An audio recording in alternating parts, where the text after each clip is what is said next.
Hello again, Lawyer Forward audience. I'm Mike Whalen. We are talking to our friends, as you know, about how to deal with the next moment, right? We are all getting online real quick, doing the triage, but we got to think about the next thing. And so to do that, we're having these conversations that will be online on the Lawyer Forward site, but also remember that we will be having conversations in the Lawyer Forward Facebook group about these videos. So look out for watch parties there. We'll have a watch party for each session where the speaker will be available for a couple of hours. People will be pinging around ideas. It's like we used to do with the small group sessions at the conference.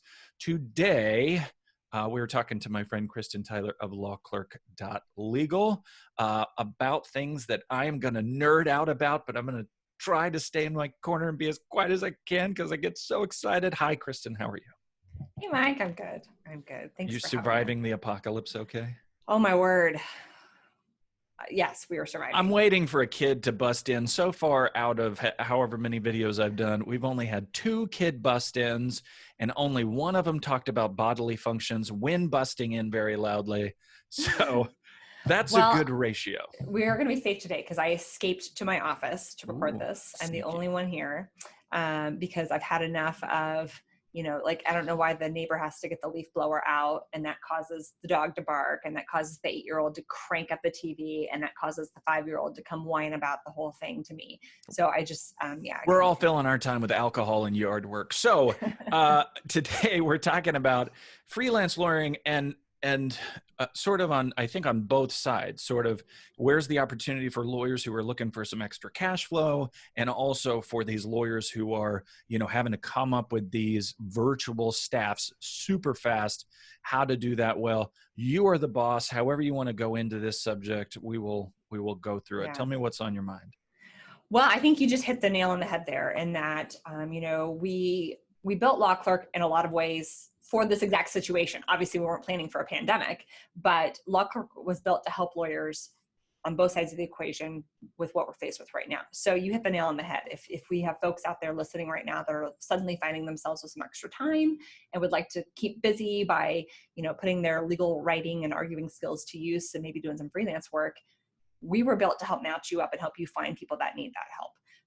I think without a tool like us, it's hard for a lot of the smaller folks out there to go find this work that's out there. Right. On the flip side, people that are, maybe lucky to still be having their phones ring off the hook, they're busy. Maybe they were just on the verge of interviewing and hiring an associate for the first time, and then they, right, pulled out on that and they decided, no, we're going to cancel that plan for now. I want folks to walk away from this knowing that there's another really viable option in this new work from home world that, we think is going to be around for a while.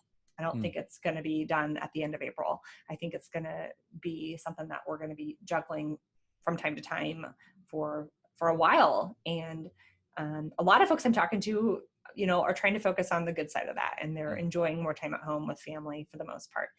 But obviously, when you're still trying to get a lot of work done, there's challenges with that. So hopefully we can be a resource. Right. Let's talk about freelancers. In the book, I make a reference to 2 ideal business types. One is the audience building solopreneur, and the other is the expert freelancer. And so this concept of a freelancer, they're not all experts per se by method, but they fill a lot of different roles. How would you define a freelance legal provider, right? Or a lawyer, sure, or in this case, clerk, the term that you guys use? Sure. Well, I think at the first off, I'd like to conquer a really bad misbelief. A lot of people think that freelancers are people that can't get jobs for whatever reason. And I just think that's couldn't be farther from the truth for the rock stars that are really a part of our network. We have met so many of these freelancers that have very intentionally just decided to chart a different career path for themselves, whether it's family, medical reasons, lifestyle. There's a whole myriad of reasons why folks are doing this. These are people that have a very specific knowledge, expertise, that want to put that to use. They don't want to manage a firm. They don't want to deal with clients. They don't want to go to court. They want to do this work for other lawyers, freelance. And so it's a win-win for both sides. But you were talking about the freelancer as an expert. And that leads really well, I think, into a couple of use cases if you want to, I know we love to talk about some of our examples. So Run, let's dive do into it. those. Yeah. So through our site, one of our top users is a guy who lives in, I guess, works out of Texas. He is barred in Nevada and Illinois, has a federal practice. It's education discrimination cases. Through our site, he was able to connect with a freelancer who is actually by day an attorney for a school district. So she's working on behalf of schools all day. She needed to pick up some extra money. I think the story I heard was one of her kids needed some braces, and how was a lawyer going to suddenly go make an extra $5,000 to pay for braces if they aren't in private practice and can just take on a few more clients or whatever. So rather than going to drive Uber or sell some real estate, she logged into our site, and her school district, for the record, had said she was free to do freelance work outside of her jurisdiction. Okay. Well, how are you going to find that if there's not a platform to help connect people? Right. So through the site, our guy in Texas who specializes in education discrimination litigation connected with this freelancer who by day represents school districts, and she moonlights for him now. She writes for him on nights, weekends, makes extra money. And they've been doing that for a couple of years now. And to connect that deep level of expertise is pretty incredible. Now, obviously, that's a really specialized niche area. Another example that I love to talk about is a different user. It's a woman in, I think, Wisconsin. Yes, Wisconsin, who's a solo, pure solo. She is, like a lot of folks that probably are watching this, a bit of a general practitioner where, yeah, she does some family law work. She does a little bit of bankruptcy. She does a little bit of some real estate deals. She does a little bit of estate planning, a little bit of just general business litigation. So does a little bit of a lot of things. Now, let's think about if she went the traditional route and she went and hired an associate. She's going to hire some associate who's probably been out of school, under 5 years, would not qualify as an expert in any of those one areas, let alone are they going to have any breadth of expertise in all of them combined. So rather than hire that associate, she fortunately found us. She's used our tool to go in and build a team for each of those areas of law. That's one of our cool features, is that if you find people you like, you can favorite them, add them to your team, and then you can go back to them on repeat when you need extra help. So she's built a team for family law. She's built a team for bankruptcy, for real estate, estate planning, et cetera. So she's got maybe, 2 to 5 freelancers on each of those that have an expertise in those areas. I mean, there's no way that she could employ 10 associates, but she essentially works with these 10 virtual associates who have a deep level of expertise to really get some great work done for her clients. And I think it's just brilliant. It's interesting because the way you're talking about it, like, let's take that first lawyer in Austin, randomly we'll call him Jason. He was able, in using Law Clerk, for work that you shouldn't be doing, right? As an owner, there's some stuff that just, it is truly for an associate. It's for somebody who's just trying to get work off of your table. There's that kind of freelancer, and we all have been there looking at, like, working in basements and doing doc review and all that nonsense. Right. You sometimes you need that kind of resource, but what a lot of these lawyers like Jason are able to do is create a product that didn't exist before, right? Deliver a service that didn't exist before, create revenue that didn't exist before, because you're not just filling your need, your supply chain, right, with some provider who is the cheapest, most efficient possible provider, which is a good. You're also able to say, oh, wait, shoot, now I can do this thing I never could have done before because I'm not competent to do this thing, but this person is. It just really expands how you're able to deliver for your clients. It really does. It opens a lot of doors for you to take on more work, different work, and not increase your overhead by hiring on a full-time associate. So you're absolutely right. Yeah. Well, I want to talk about that new revenue thing because one of the questions we want to get to is using it for your first time. If I'm a lawyer, I've got my law firm, and maybe we can take it from both sides, both as the would-be freelancer and the would-be hirer. If you're the hirer, if you've got work to do, or you're trying to design new products, which is a big part of this conference, is figuring out how to create a new thing that didn't exist before to diversify your revenue sources, how might you go at Law Clerk to try to create that new work? Absolutely. So to create that new work, we've seen people, the past 6 months, for whatever reason, we've seen a lot of people expanding into estate planning as a new practice area. And so we've seen people come on to Law Clerk, hire a freelancer first to help them prepare an intake questionnaire form. because they've never done this before. And they want to make sure they're asking the right meetings and or questions in their meetings and getting the right information. So that's something our people can help you with on a purely administrative side of things. That's been a great one. Also generating blog content. If you are trying to expand into different markets, areas, clients, you're going to need some content to market to those folks, get their attention, whether that's content for a physical brochure you're going to hand them at a face-to-face meeting, if we're ever allowed to do those again, or something for your website, a blog, social media. You can get help with that marketing content too if you're trying to expand into a new area, especially if you're trying to do that quickly right now. If you're going to try to pick up some bankruptcy work or something, you might want some help. Hold on. We're going to live 2020 this. Watch this. Hey, Noah. Okay. Noah, I'm recording. Stop singing. This is life in 2020. Anyway, that point that you're making, we both know Jess Burke, and Jess is probably watching this. If you're not, I'm mad at you. But hi, Jess. Hi, Jess. We worked through a thing that is like that. Like, she wanted to create new revenue, and as we talked about it, I told her, like, these law clerk projects, if you can start with something that makes you money you didn't have before, you're just more invested in it, right? Mm-hmm. It's more likely to make you say, oh, I'm going to do that work. That's new revenue. And so what she did, she represents nonprofits, right? Small nonprofits. She does business formation and all this stuff for them. And all these companies, they kept coming back to her and saying, we need an employee handbook. Yep. And Jess knows nothing about employee handbooks and labor law, and she didn't want to know anything about that stuff. And so she did this. I love the Teams feature. This is what I always push people to. She went on there and she said, okay, guys, I need an intake process and form for these employee handbooks. So she goes out and she creates a new project, right?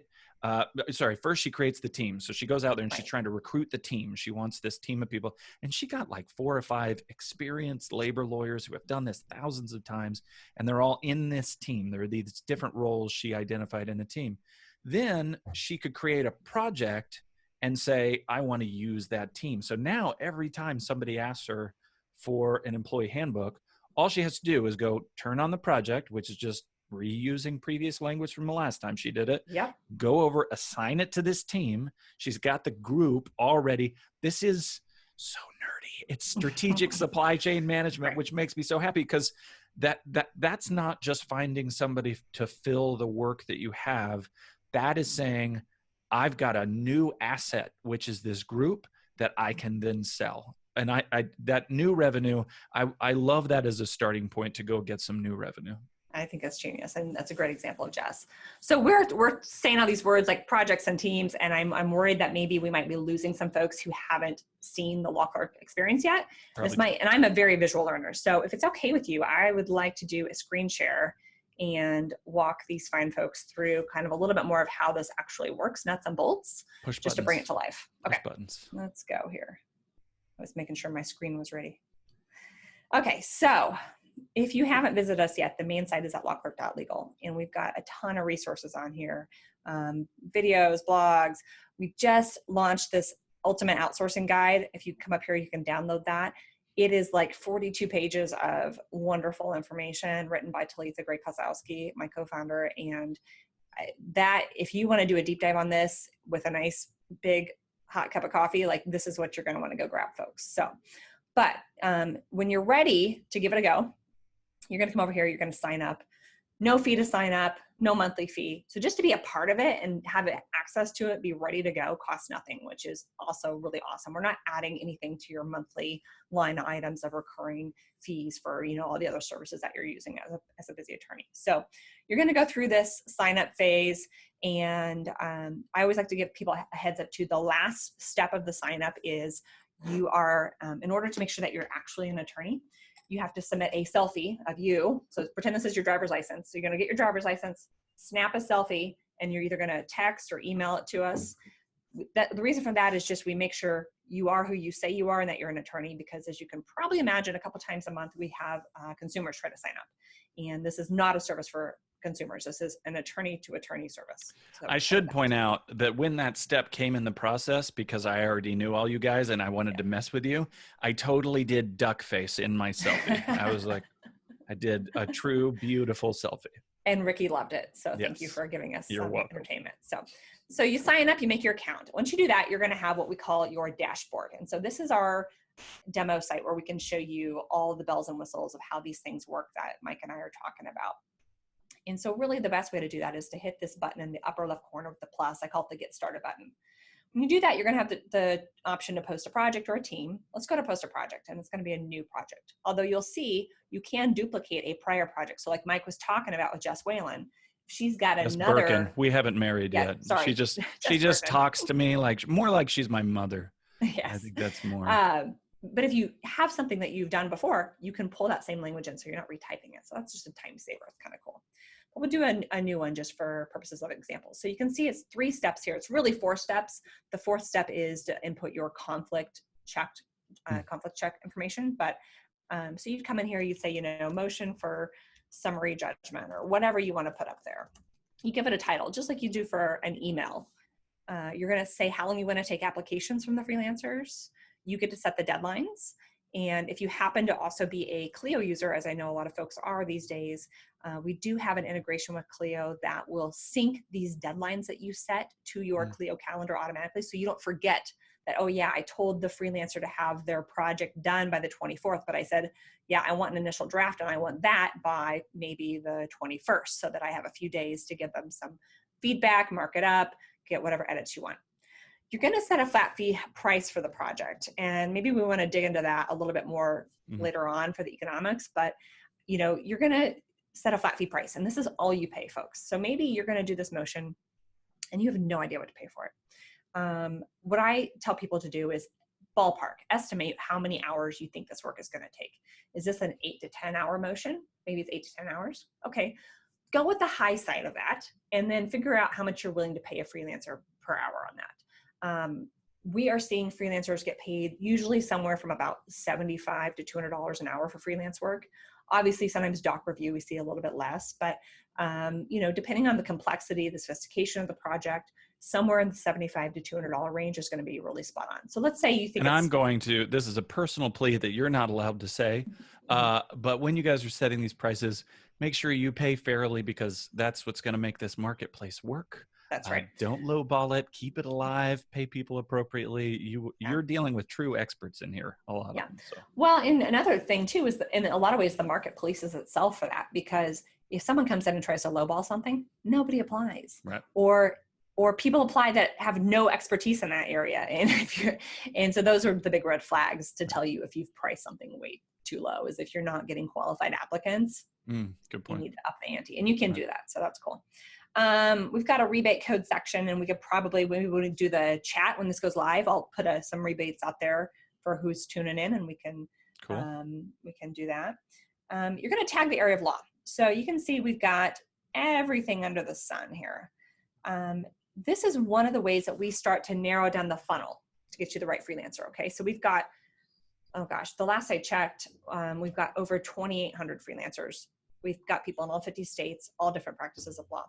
So if you come in and you say you've got an employment issue, we're only going to send notice out to our employment folks. And maybe it's employment and you tag employment and litigation, there it is. That's going to further narrow it down. Now, some of our folks that register, they, maybe they're moonlighting and they just want to do research, or they just want to do doc review with discovery, things like that.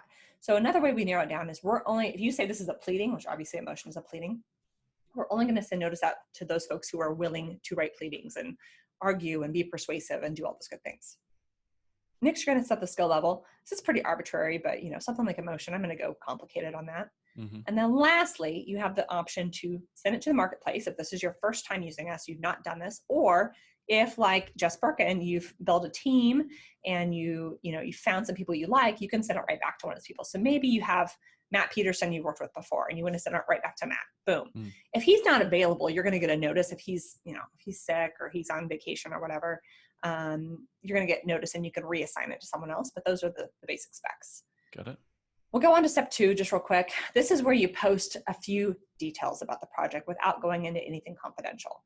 So we give you a few prompts here. I'm also going to provide a worksheet. That's a kind of a cool thing that if you've never delegated it to someone and you've never outsourced before, we came up with a worksheet to try and give you some more in-depth prompts to help you think through all of the details that you need to, get out of your own brain and give to the freelancer to hopefully get them to do good work for you, because we have yet to find freelancers who can read minds. We've tried, but have not succeeded in that so far. The AI is coming, right? The AI is coming. Whoa, sorry about that. So you're going to type in those details there. And then again, you'll see the Clio settings. If you have that integration, you can sync those up with your Matter.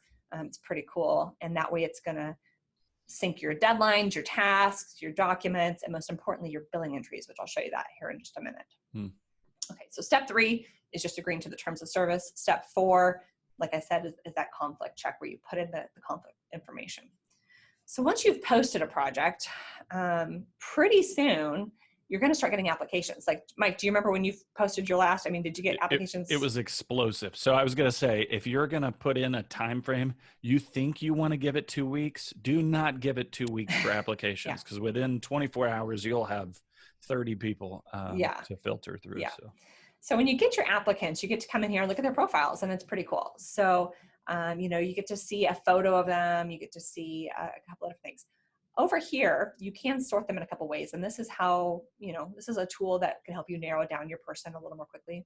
Location, most completed projects, highest rating, all that good stuff. So I actually want to come down. I want to look at Lisa's profile here because it's pretty robust. So each of the freelancers are required to provide a resume. If you click it, it's going to pop up and it's going to show you her resume. Where'd she go to school? Has she clerked for some certain judge? Where she worked? You're going to see all of that good stuff. You're also going to get a writing sample that's required.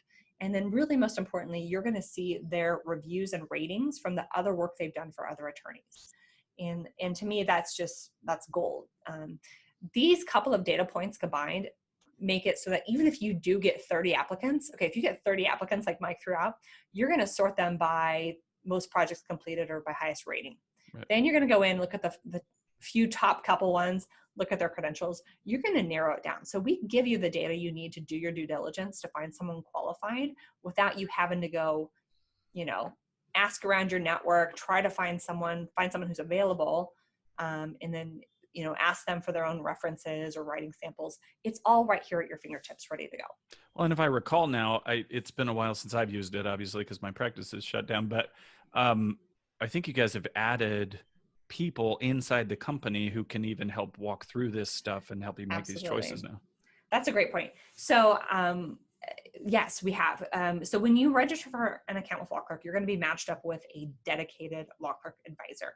They're like your concierge. Okay. They're going to be there for the white glove service to help walk you through your first couple of projects. If you have any problems navigating the site, they're going to help solve those for you. They're going to help you if if you narrow down your applicants to 2 or 3 and you can't decide because they both look great.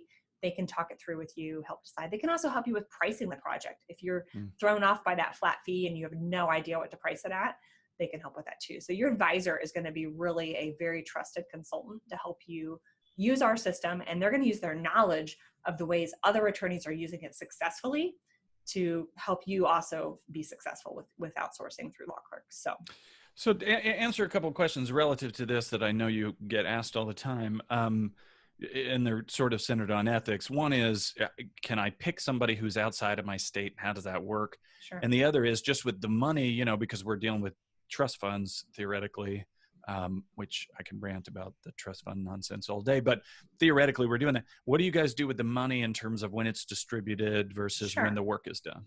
Sure. I'll do that one first because I was actually going to just say that anyways. So let's say you go through all your applicants, you like Lisa, you're going to hit assign. That's the moment we're going to charge your credit card for that flat fee price, but we hold the money in an escrow account with a company called Braintree. They're a PayPal subsidiary. We hold the money until you come back and you tell us the work's done and that you're happy with it. Mm-hmm. And we do have a satisfaction guarantee. So if you have a problem, we want to know about it. So our rating scale, as you can see down here, is exceeded expectations, met expectations, or did not meet. We're only getting these did not meets in less than 1% of projects. So we have a really high success rating, but that's why we do offer that satisfaction guarantee, just because when you're dealing with thousands of lawyers all over the country, of course, there's going to be problems once in a while. Thankfully, they don't happen often. If they do, we're going to make it right.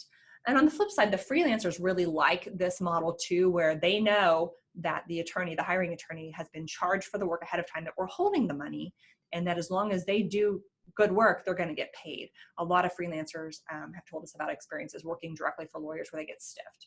And so that really gives them peace of mind. And they'll, even if they have attorneys ask them, attorneys in their own network that they've done work in the past, they'll say, actually, now I want you to do it through the site law clerk, because they know they're going to get paid if they do it that way. So that's answer one about how the money is handled. Now, answer two is, or question two was about if you can hire someone outside of your jurisdiction, and what are the ethics on that? Anyone who has a big question about the ethics, I want them to go to our homepage. And if you scroll down to the footer, business of law and ethics, down here under resources, we have that. And then this ethics white paper. We have two big giant white papers, again, written by the wonderful and brilliant Talitha, that really do a deep dive into those ethics rules if you want to know. And they even go state by state to tell you the rules in your state. But the short answer is that through our terms of service, our scope of work, we limit the freelancer's work to only being able to perform services that qualify as a paraprofessional. So that means they're doing written work under your direct supervision. They're not going to be talking to clients. They're not going to talk to opposing counsel. They're not going to take depositions for you. We don't do any court appearance work. If you need that, you're going to need to find a local company. Because our people are limited to helping with the written work and it's under your supervision, that opens up the doors so that you can hire an expert from another state, just like that attorney in Texas who connected with the freelancer from another state who had a really deep expertise in education law. Right. So that's the ethics in a nutshell. Is there anything you want to add on that, Mike? No, and I'm curious on the flip side, which I'm assuming you'll get to. I don't know if you had anything else to say about being the person who is the hirer, but for that hiree too, that kind of framing makes it so if you take the time to learn something niche-y and cool in your area and you're worried there's not enough cases here locally for me to pick up that much work, right? Mm-hmm. This gives you access to literally a national globe, a huge market that now that point, knowledge is still useful. Mm-hmm. So you're free to niche a little bit more. So I want to talk about that side of it, being the freelancer. Did you have anything else to mention about the hirer? Not really. Yes, we know that there are certain situations where you have some state law issue that you want someone licensed in your state. And so what I always say is that's why we have people in all 50 states and you can sort by location. So, and if you do have that situation ever, because it does happen once in a while, we get it. I would just put that in your post, like must be licensed in Florida, California, wherever you are. And that's going to help you get the right person too. Oh, and actually related to that, I had one other question. When I'm hiring somebody, and this might be a decent pivot, is when I'm hiring somebody, what kind of resources do they have in terms of like, are they using Westlaw case text and whatever, or in terms of builders, do they give any indication of, I have the tools here to be able to do your thing quickly? They are, that is part of the requirement, is that they have those tools. And, we've worked with a lot, obviously a lot of state bars offer different research tools free. If not, we've had other companies tell us that they give really reduced plans with affordable rates for freelancers. And so we help connect our people when they need that. But by and large, these folks all have those tools. Got it. So then on that flip side, then, if I'm the freelancer and I want to maybe build a business entirely freelancing because I'm, I'm part-time for caring for an adult, or I'm a stay-at-home mom or dad, or, whatever it is that makes it so I've only got 10 hours a week. How would you go about that? If I'm looking at this as more cash flow right now, where would you start as the clerk? As a clerk? We do have a lot of folks that have told us, hey, like we have one woman in Seattle, she's home with 4 young kids now, but she is a lawyer and she still likes to write and argue, and she has a nanny come about 10 to 15 hours a week. So that's her time frame. So she's just very, self-disciplined and only taking enough projects and work through our site to fill that time gap that she has to get the work done. So you got to really manage yourself too. Don't take on too much, or you're going to get overwhelmed and you're not going to do your best work. You're not going to get added to teams. You're not going to get repeat customers. So don't be tempted to say yes to everything. You got to pace yourself and have that self-discipline.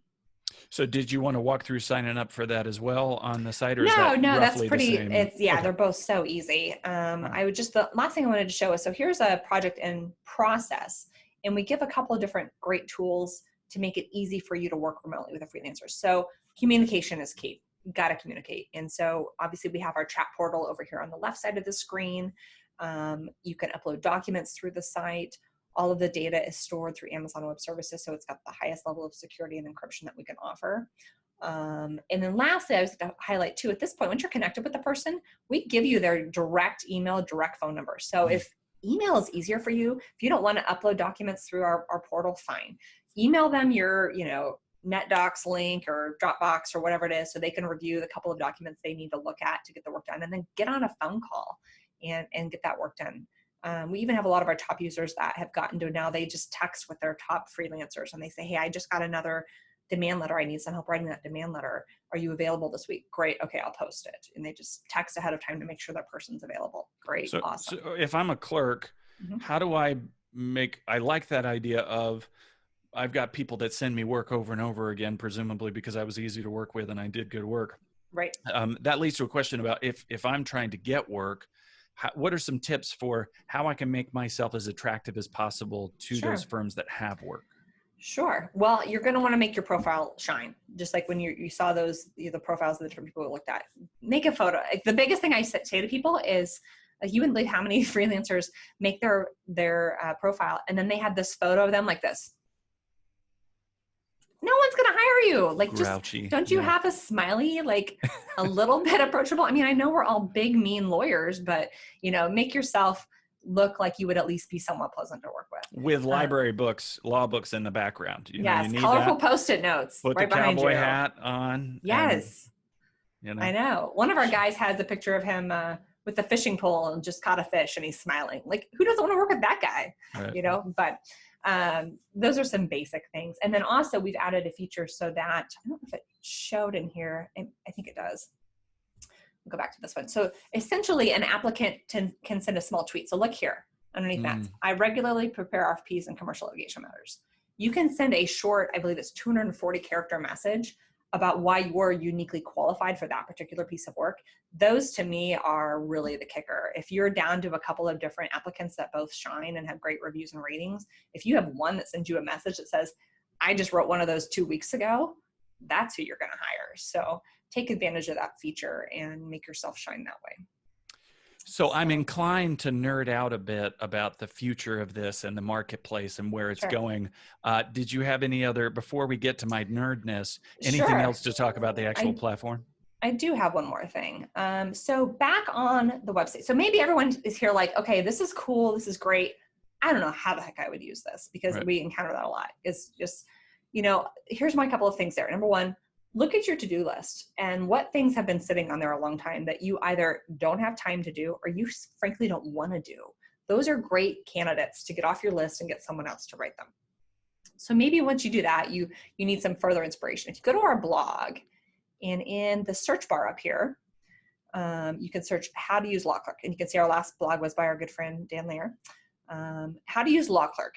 I did a whole series of blogs on how to use Law Clerk for different practice areas. So if you scroll down, you're going to see, okay, part 9 was trial prep, how to use it for trial prep.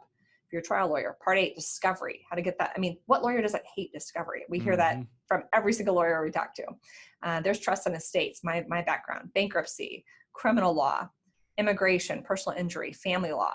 So we've got a bunch of these. And then when you go into each one, we're going to talk you through the ways we see our most successful users in those areas using it. And we're also going to give you a list of some example projects and what's been paid for them as a successful fee.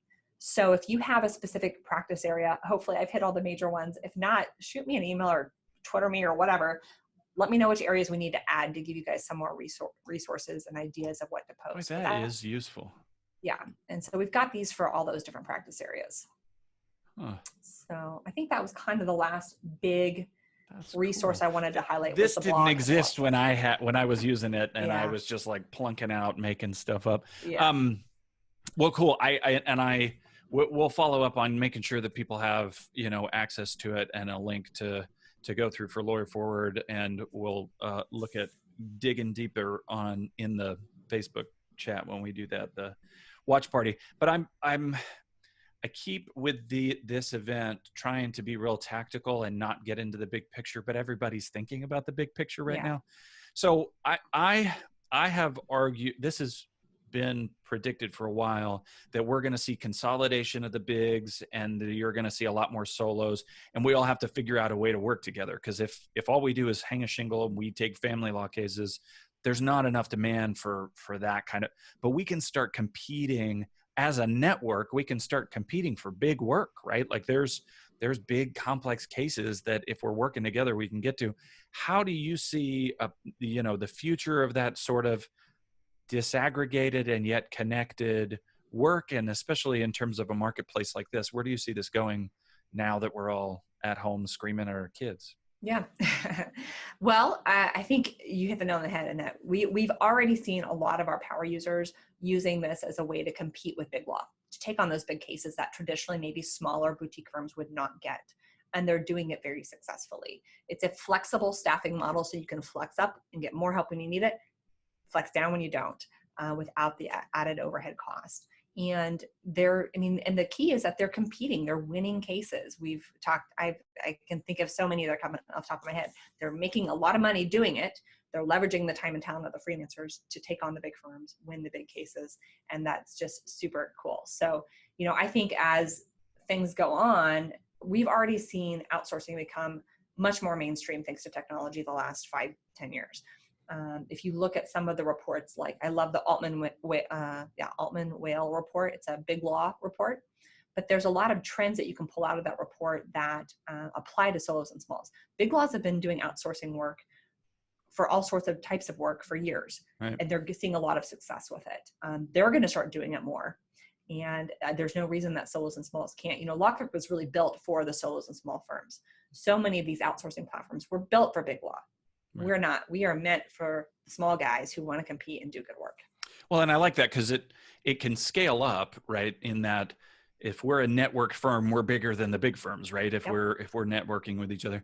But it's also really cool for scaling down, and there's a lot of talk about us helping solve access to justice by meeting that mid-market. This is also a really cool way, more nerding.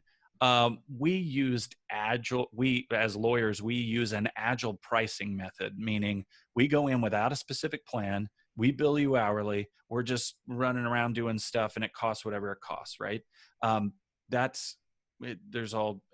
It's fine, whatever. If you're doing that kind of pricing, fine. But if you do agile pricing, where you're pivoting, you have to have agile costs, right? Right. And if you have permanent staff and a building and copier, do people still have copiers? I don't even know what people do anymore. Use them for the scanner. Yeah. Your facsimile machine, Mm-hmm. These things. If you've got all these fixed costs, you're just creating a ton of risk because your pricing is agile, but your costs aren't. And at a moment like this, boy, wouldn't we love to have our costs be more agile? Right. It'd be great to have a lot of things you can just shave off quick and still survive. So yeah, you're absolutely right. So we've talked about this a little bit, the getting started, and in wrapping up, I want to make sure that people know where to go first. Sure. If you, and maybe it's both sides of this, pre-using LawClerk, right? Before they get to the sourcing portion of their new product design or new service design, what kind of thinking, do you have books or resources or ideas for, okay, lay this groundwork thinking, then you'll get it, right? Is there somewhere we should start before we go start hiring people? Well, I think definitely that ultimate guide that's on our homepage up in the top ribbon banner now that's your go-to. And that does include the worksheet that I mentioned to help you chart out a project to make sure that you are giving specific enough details to set yourself up for success. I just can't say enough about this ultimate guide. It's something that we've just launched, and it's a fantastic resource. Cool. And we're talking a bit with John Tobin in another session about productizing, which is taking your existing knowledge and repackaging it. We're also having conversations about adding or changing practice areas and just sort of diversifying your income streams. And I think sourcing is a big portion of that. This is a big help. If somebody wants to get in touch with you to maybe take it to that next step, ask specific questions, even outside the Facebook group, what's the best way to get in touch with you, Kristin? Sure. I'm kttyler@lawclerk.legal. It's my email. You can ping me a message on Twitter. I'm at Kristin Tyler. Obviously, even if you just go to the website, which is lawclerk.legal, if you get in touch with support, we're still a small enough company, like your message is going to get to me. So don't be afraid to reach out if we can be a resource. And just know too, that we've got a great team of other people. So if someone else reaches out to you, or if you connect with them, the whole team's going to be able to set you up and get your questions answered. And they will occasionally even send swag, which in 2020, we could all use a disinfected letter with some swag. Right. Kristin, thank you. Everybody, remember to watch out for, if you're watching this in the future and the Facebook conversation, the watch party has already happened, go back and look for it. It's all there threaded, so you'll be able to see the conversation. If you're watching this at launch before we've had that Facebook watch party, make sure to keep track. We'll make sure that you're connected with it. I'll send you an email, but go into the group and pass ideas around. This especially, this is a time for nerding out, right, guys, and having some ideas and figuring out how you can use this. So one last time, Kristin, thank you, and we will see you in the virtual world. That's for sure, until we meet again in person. So be well. Thank you so much, Mike. I hope this was a great resource for folks trying to get started with getting the help that you need. Perfect. Thank you.